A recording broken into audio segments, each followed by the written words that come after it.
Thank you all so much for being in the audience today for what I think is a critical discussion about women's sports and how to get women's sports the attention it deserves. We've come a long way on this, and we're not at the end, but part of the reason we've come as far as we have is because of the two women who are going to join me on stage right now.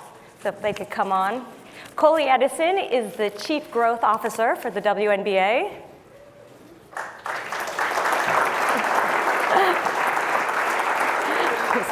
There they come.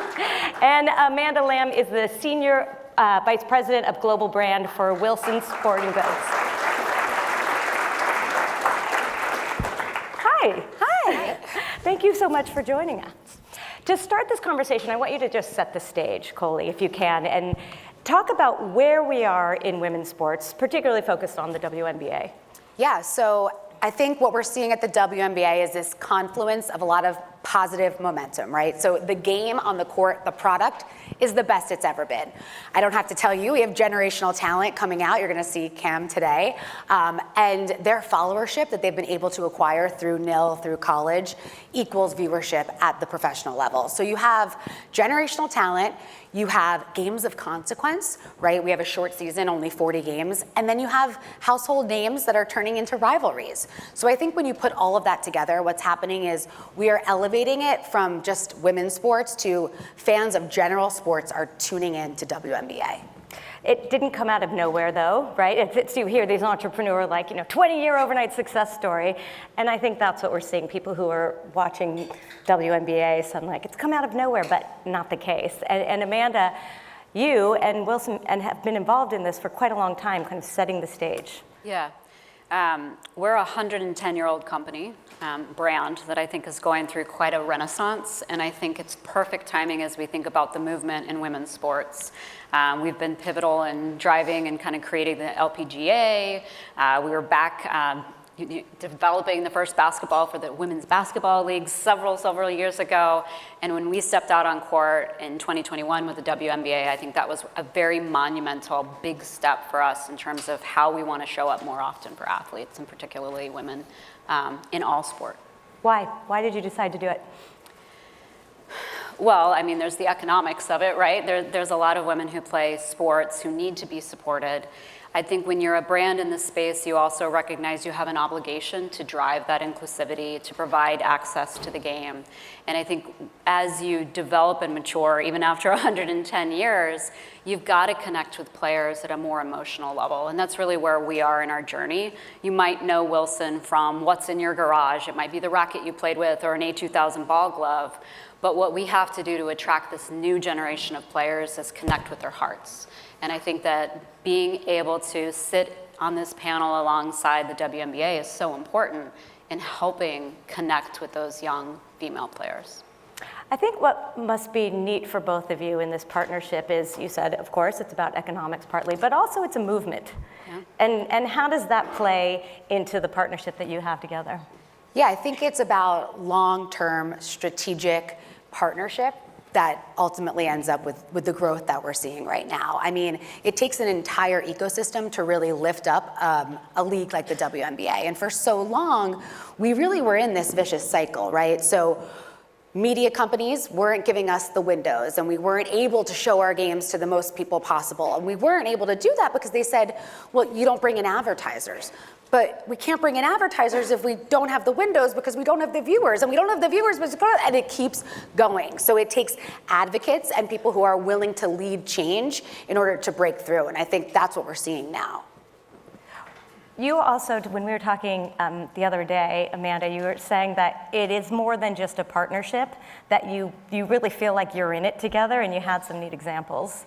I think that particularly in women's sports, there's an appetite to try new things. Mm-hmm. I'm looking at your watch there, Colie. That was a collab we did with Tissot and the WNBA. There's just a hunger for how to consume the game differently. And so we can put a basketball on the court, but it's about telling stories through that product and opening up, more importantly, not our story, but those player stories. And I think as we moved forward and formed this relationship with the W back in 2021, it was about understanding where our mutual goals overlapped. And I think as you're talking about that ecosystem that needs to expand and be more open, it is about partnership, and it's not about a contract. It's about where you want to go, what's your vision. And I think that's why we've been so successful as partners, is we're hungry to keep trying new things, and we've got a partner on the other side that's willing to do it. Do you have anything to add? I think there's just two things there. It's authentic and it's intentional. And that's what makes such a compelling partnership. This is not about throwing up a logo on a screen or making sure you have an asset on a court. This is about how can you intentionally co-craft sponsorships that help drive your business and help ultimately grow our league. And when we were talking, it was something very simple of, I believe someone on your team from Wilson was saying, if we need an extra tweet, we call the WNBA and they put it up there, right? It's not just about in this contract, to your point, we have 16 tweets and 5 Instagram, you feel like you're in it together.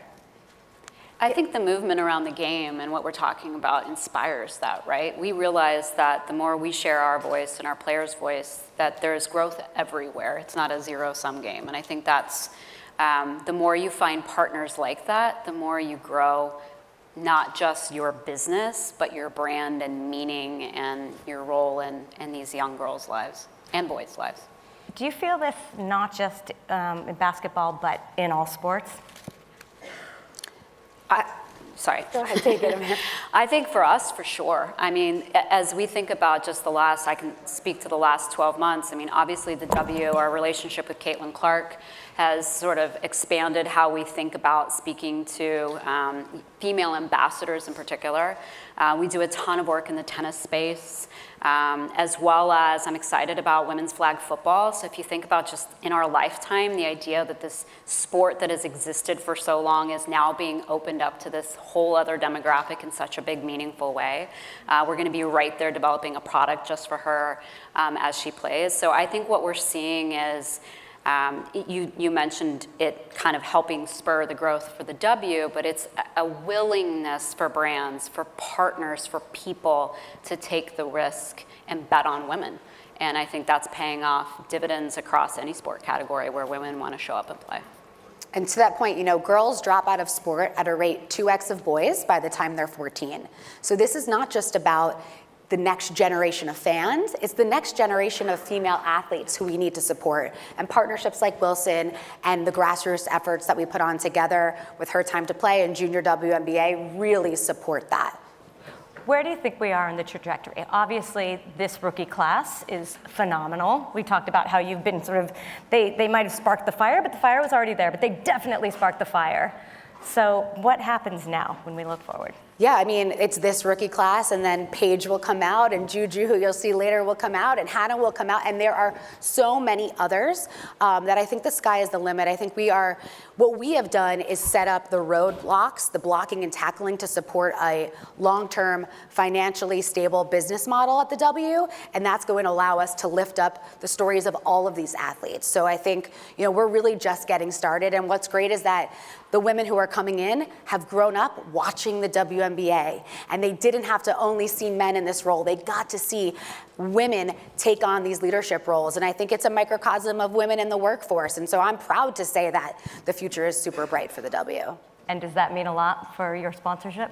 Absolutely. I think that as we think about new ways to partner, that'll be kind of the core of where the ideas come from, is how do we keep the fire burning bright? All right, a good place to stop. Amanda and Colie, thank you so much. Thank you. Thank you, everyone.